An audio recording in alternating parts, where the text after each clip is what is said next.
नागपुर के Mayo अस्पताल में एक मरीज की मौत के बाद विवाद खड़ा हो गया है।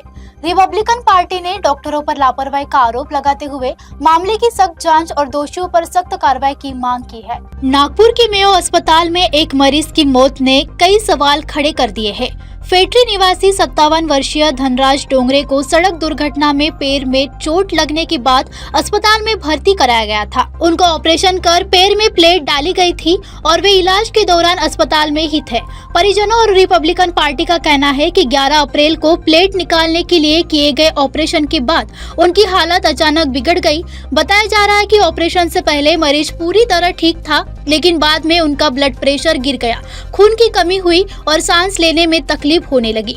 गंभीर स्थिति में उन्हें आईसीयू में वेंटिलेटर पर रखा गया, जहां 12 अप्रैल की रात उनकी मौत हो गई।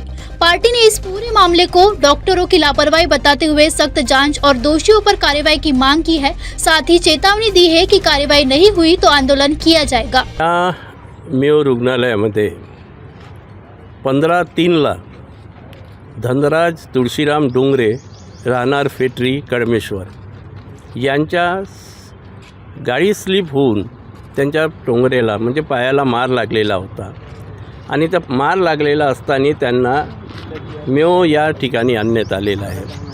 15/3 त्यांना इथं भरती करण्यात आलं आणि भरती केल्याच्या नंतर यांचं ऑपरेशन करून फ्रॅक्चर आहे म्हणून त्या पायामध्ये त्यांनी रॉड घातली।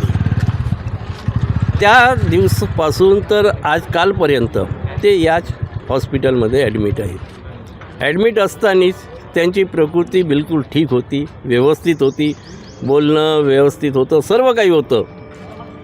या इथल्या परिसरातील या वार्डातील डॉक्टरांनी 11 तारखेला आम्ही तुमच्या पायात घातलेली प्लेट ही काढायची आहे, तुम्ही त्यासाठी तयारी करा असं त्यांनी सांगितलं आणि त्यानुसार 11 तारखेला सायंकाळी त्यांनी ऑपरेशन थिएटरला घेऊन गेले। ऑपरेशन थिएटरला नेटपर्यंत धनराज डोंगरे हे पूर्णपणे फिट होते। या ऑपरेशन थिएटरमध्ये नेल्यानंतर प्लेट काढल्याच्या नंतर या डॉक्टराच्या हातातून काय झालेलं आहे, कोणतं चुकीचं इंजेक्शन दिलेलं आहे या असं काहीतरी चुकीचं ट्रीटमेंट केल्यामुळे एकाएक ऑपरेशन थिएटरला बाहेर काढत असताना त्यांची BP डाऊन झाली, त्यांच्या रक्ताचा जो लेवल आहे तो एकदम कमी झालेला होता आणि श्वास घेऊ शकत नव्हते आणि त्यामुळे त्या डॉक्टरांनी त्यांना ICUमध्ये त्यांना हा त्रास होता हे तुम्हाला कोणी डॉक्टरने सांगितलं की तुम्हालाच जाणवलं? डॉक्टरांनी नंतर सांगितलं की यांना लेवल यांच्या कमी झालेला आहे BPचं, शुगरचं आणि श्वास घेऊ शकत नाही हे आम्हाला डॉक्टरांनी सांगितलं। म्हणून त्यांनी म्हटलं की आम्ही यांना ICUमध्ये शिफ्ट करतो।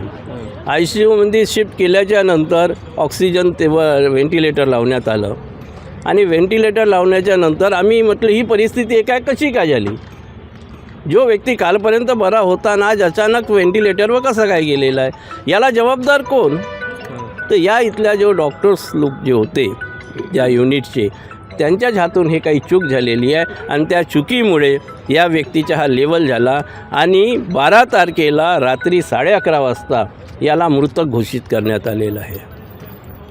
तर आज आम्ही या इंदिरा गांधी रुग्णालय महाविद्यालयाचे जे डीन आहेत चव्हाण साहेब यांना निवेदन दिलेलं आहे की या मृत्यूची पूर्णपणे चौकशी झाली पाहिजे आणि जो कोणी दोषी असेल, जो डॉक्टर दोषी असेल त्यांच्यावर कडक कारवाई झाली पाहिजे। चव्हाण साहेबांनी आम्हाला आश्वासन दिले आहे की आम्ही चौकशी समिती नेमणार आहोत बुधवारी आणि चौकशी समितीचा जो अहवाल येईल त्या अहवालावर आम्ही पुढील काम करू।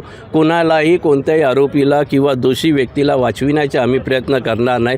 डॉक्टराकडून चूक तर झाली हे गोष्ट मात्र निश्चित आहे, त्यांच्या चुकीमुळेच हा प्रकार घडला, नाही तर पायाचा ट्रीटमेंट करणाऱ्या व्यक्तीच्या श्वासाची काय संबंध आणि रक्त ठीक आहे हे म्हणू शकतो, पण BPचा जो डाऊन झालेली आहे ते सुद्धा त्याची बरोबर व्यवस्थित होती. म्हणजे डॉक्टरांनी कुठंतरी चूक केलेली आहे, कुठंतरी निष्काळजीपणा डॉक्टरांच्या इथं दिसून येत आहे. 1 महिन्याआधीच त्यांच्या पायामध्ये प्लेट टाकली होती आणि 1 महिन्याच्या नंतरच म्हणजे 1 महिन्याच्या आतमध्येच हां. ती प्लेट काढायला लावली का डॉक्टरांनी? हो हो हो 11 तारखेला प्लेट काढण्याकरिताच त्यांना ऑपरेशन थिएटरमध्ये घेऊन गेले होते. मग आता जर समजा चौकशी अहवाल आला नाही व्यवस्थित, हे जे तुम्ही निवेदन दिलं त्याच्यावर कार्यवाही झाली नाही, तर काय कराल तुम्ही? नाही, याच्यावरती अगर जर यांनी आधी आपलं कारवाई केली नाही तर आम्ही पुढील कारवाई करणार आहोत. आंदोलनही करणं पडेल तर आंदोलन करू आणि न्यायालयाच्या मार्गातून आम्ही न्याय मिळवण्याचे आम्ही पूर्णपणे प्रयत्न करू. पण दोषी व्यक्तीला आम्ही सोडणार नाही, हे मात्र निश्चित. सरकारी अस्पतालों में लोग भरोसे और उम्मीद के साथ इलाज के लिए आते हैं,